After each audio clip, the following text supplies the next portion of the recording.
Menurut saya dan yang saya alami sendiri, Gus Dur itu tidak pernah membedakan tamu.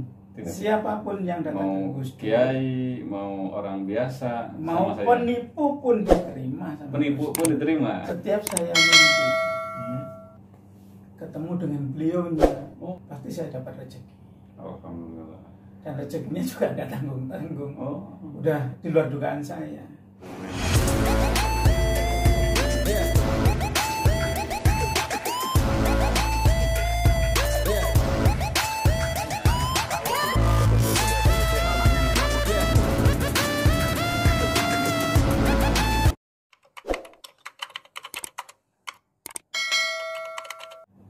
Assalamualaikum warahmatullahi wabarakatuh.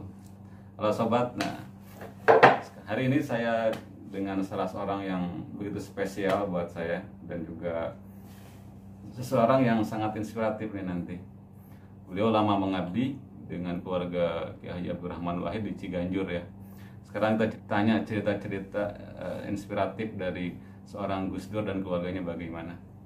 Ini saya perkenalkan adalah saudara, siapa namanya Gus? Nama saya Basori. Dulu ini adalah teman kuliah saya. Jadi ceritanya dulu pernah mengabdi dengan keluarga Gus Dur, betul itu? Gus Dur, betul. Dari tahun 98. 98 ya. Kalau nggak saya ingat saya itu September, karena Oktobernya waktu itu Mbak Yeni ulang tahun tanggal 29. Oh, Mbak Yeni Wahid ulang tahun. Ya, ulang tahun Oktober 29 Mbak Yeni ulang tahun. Nah Pak, itu pas saya kaget. Ternyata gini acaranya.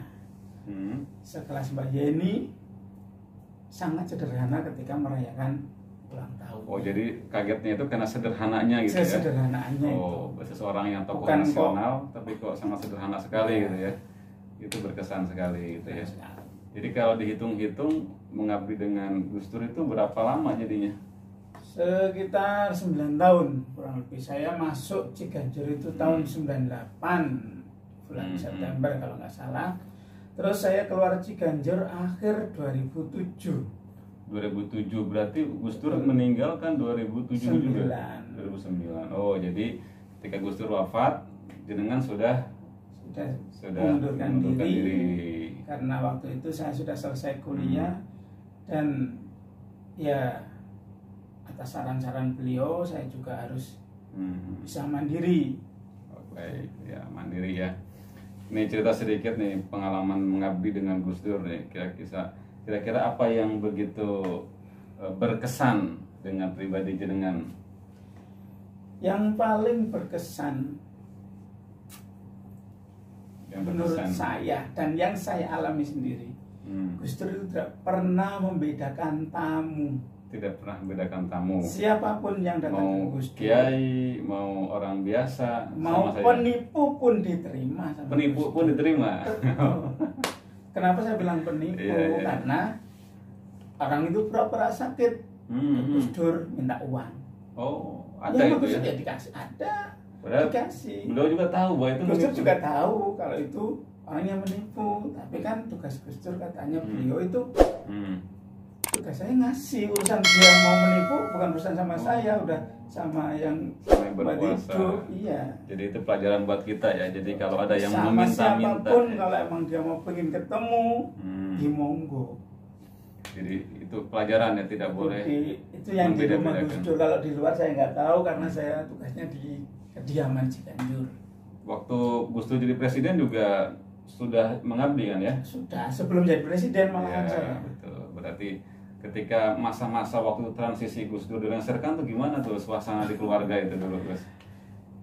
Sebenarnya suasana sih biasa-biasa aja, nggak ada yang spesial. Karena Gus Dur sendiri kan nggak ada jabatan yang perlu dipertahankan mati-matian kan. Beliau juga udah ngomong kan. Dia udah ngendiko, nggak ada jabatan yang harus dipertahankan dengan mati-matian. Jadi yang di dalam keluarga juga biasa aja. Apalagi waktu itu ada demo pro dan kontra. Oh iya, itu sampai. Waktu itu saya pas demo itu saya di dalam istana. Dalam istana. Dalam istana. Itu lihat di luar kayak gitu, di dalamnya santai aja. Santai aja ya, nggak.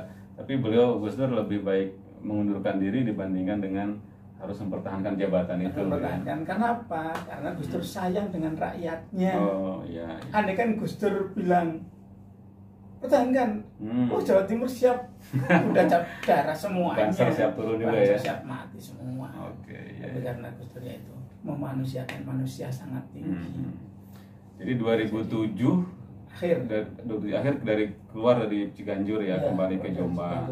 Dan sekarang di Jombang setelah Gus Dur wafat, jenengan mengabdi lagi untuk beliau gitu. Gimana? Saya masih ya alhamdulillah dipercaya beliau untuk bersihin makam. Tapi sebenarnya saya sih nggak bersihkan, yang bersihkan teman-teman santri. Saya ganti bunga, cuma saya ketika ada kotor ya saya bilang ke salah satu pengurus itu, kok ini kotor, baru bisa diganti. Jadi tetap mantau keadaan. Jadi jangan sampai bunga itu kering di makam Gus Dur. Oh, jadi gantinya setiap seminggu sekali kah atau sebulan sekali atau gimana? Seminggu 3 kali dalam ganti bunga. Dan ada beberapa anak yang santri-santri spesial. Dalam artian mereka menyisihkan uang saku dan buat untuk beli bunga. Oh, itu jadi urunan. Bunga yang ditaburkan di makam Gus Dur itu adalah uang dari iuran santri. Salah satunya. Enggak rutin.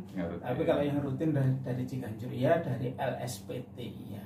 Oh, jadi santri itu adalah bentuk takzim saja gitu ya. Betul. Kalau mereka lagi punya ada lebih, ya udah urunan beli bunga untuk makan. Ada keinginan sendiri, nggak ada yang nyuruh. Jadi sudah ketika Gus Dur wafat 2007 itu akhir itu. Gus Dur meninggal 2009.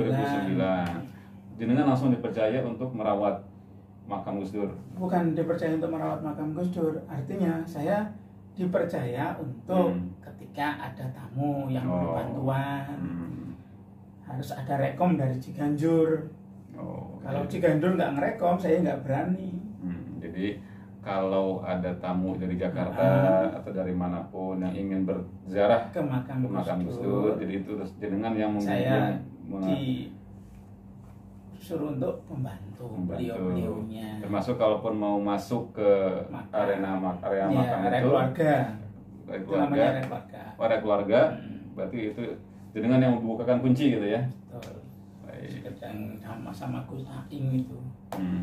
Bahkan kalau tamunya beda aliran, contoh kemarin waktu ya udah lama sih ada tamu dari suster-suster dari Jogja.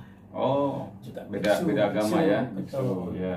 Boleh itu ya? Boleh. Diperbolehkan, disuruh, bahkan saya disuruh dampingi gitu, saya dampingi. Tapi itu di luar ya, di arena umum ya. Di area keluarga. Oh, boleh. Karena izin dari Ciganjur. Oh, asal ada izin dari. Makanya di batu nisannya Gus Dur tertulis berapa bahasa 4 ya? 3 bahasa. Nah, itu ada bahasa Cina, bahasa Arab, bahasa Inggris, bahasa Indonesia lah, 4 ya. Itu menunjukkan Gus Dur begitu plural, terbuka untuk semua agama, semua ras gitu, dan beliau pejuang dalam hak asasi manusia itu. Jadi intinya ketika ada rekom dari Ciganjur, jenengan bisa membuka kunci itu ya. Baik. Kalau yang mau ziarah orang lain nih, itu bisa masuk nggak nih kalau tanpa rekom? Orang lain ya bisa masuk, tapi tanpa masuk wilayah keluarga, wilayah umum. Wilayah umum ya. Yang direkom keluarga hanya yang masuk ke wilayah keluarga. Baik. Selama merawat dan menjaga itu ada hal-hal yang mistik nggak nih kira-kira? Atau yang rasanya apa nih kira-kira? Kalau mistik sih gimana ya? Tapi kalau setiap yang ini sudah dipastikan. Setiap saya mimpi ketemu dengan beliaunya. Oh, sering mimpi itu? Sering mimpi saya. Ketemu dengan beliaunya, pasti saya dapat rezeki. Alhamdulillah. Dan rezekinya juga nggak tanggung-tanggung. Udah di luar dugaan saya. Contohnya apa? Mimpi sedang apa? Ketemu ada wasiat apa dari Gus Dur gitu? Ya, ketika waktu itu pernah saya lupa. Bukan lupa sebenarnya. Saya dari pagi sudah ingat untuk ganti bunga, untuk ngirim bunga ke makam. Waktu itu saya sedang istilahnya berlibur dengan anak istri saya ke Gresik kalau nggak salah, ke Pantai Delegan. saya ingat itu sudah maghrib. Cedes, lupa nggak kirim bunga. Besoknya berapa schedule yang harus dirubah. Artinya karena saya buka catering juga, ada 3 orderan yang dibatalkan.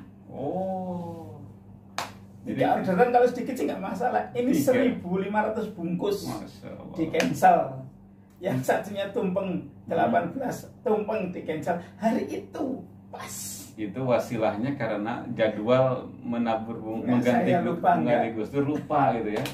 Oh, langsung orderan itu langsung batal. Nah, ketika tadi kan bahasanya ada karomah ya, Gus Dur itu dianggap sebagai wali. Karomah yang tadi membawa rezeki itu apa ya? Yang tiba-tiba ada rezeki gitu. Betul, entah itu uang saya yang dulu dipinjam dikembalikan, padahal saya udah lupa, ataukah emang bener-bener ada orang yang saya juga nggak kenal beliau, nggak kenal, tiba-tiba ngasih saya. Iya. Bahkan ya emang dari dulu saya di Ciganjur seperti itu, nggak pernah ketika ada tamu terus itu enggak. Acaranya kalau siapapun tamunya dilayani dengan sebaik mungkin. Baik itu tamu direktur, baik itu tamu pejabat, kalau emang sudah tamu, selayaknya tamu itu gimana? Dihormatin ya. Jadi seperti itu hebatnya ya. Ketika mimpi dengan Gus Dur itu sedang apa gitu? Atau lagi di masjid atau ketika di rumah ingat? Bukan. Gimana Gus Dur? Kadang saya mimpi itu Gus Dur, saya dipanggil, pas rumahnya kotor. Saya langsung lari. Tempat rumah yang di mana beliau pernah emang waktu gunting kuku, gunting kuku tangan dan kaki, beliau guntingin sendiri. Itu terus dia manggil saya karena di karpet. Kalau sampai sapu biasa nggak bisa, harus pakai itu. Jadi nunggu beliau berangkat dulu saya bersihkan. Ternyata emang ada orang yang apa ya, saya nggak kenal dengan beliau. Ya sama sekali nggak kenal, juga belum pernah lihat orang itu. Tapi karena orangnya mengaku temannya Gus Dur, terus ke makam, dan saya ada izin dari Ciganjur, ya alhamdulillah saya pulangnya ternyata dikasih amplopan. Rezeki ya dengan Gus Dur ya. Nah itu salah satu kisah bagaimana berkah melayani Gus Dur ya. Mimpi ketemu Gus Dur sudah dipastikan itu. Ada rezekinya ya. Dan ketika tadi kemaruk mimpi ketemu enggak. Itu wasilah saja. Mimpi loh. Mimpi itu kan nggak tahu kapan itunya. Iya, mimpi. Itu berkah dari melayani Gus Dur ya, mengabdi pada Gus Dur. Nah, kemudian ini sengaja kita berbincang-bincangnya di hotel ya, di kamar hotel.